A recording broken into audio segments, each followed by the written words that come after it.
Misandrists are not feminists. This video isn't likely to go over well with many of you, but I'm going to point out the flaws in what many people believe to be feminism. Many of the more vocal feminists are actually misandrists. Feminism is not about blaming men for all the problems in the world as much as they would like to believe. The term patriarchy itself is inappropriate. Patriarchy means rule of men, or rule of the father. The problem with this term is that it totally ignores a few crucial facts. 1. Sometimes women oppress women. 2. Men suffer from sexism too. Misandrists paint a picture of women being perpetual, helpless victims, while men are infinitely oppressive and cruel gods.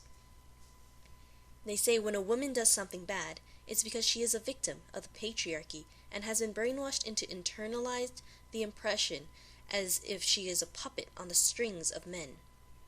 It's as if we are to believe that only men have the power of autonomy. This totally ignores a woman's ability to think for herself and make her own choices, something many misogynists believe.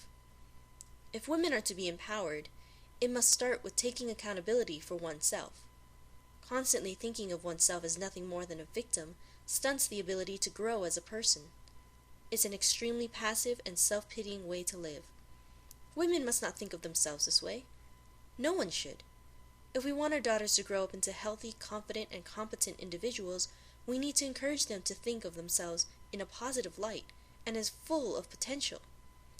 Drilling a victim complex into their heads will get them nowhere in life. It sets the stage for fatalism, entitlement, and self-defeat. Misandrists shouldn't be allowed to take the name of feminism for themselves to warp and abuse it. The women of the past who fought for women's rights would be ashamed to be associated with the misandrists of today. Gaining social equality should not be about cutting people down, but instead it should be about lifting people up.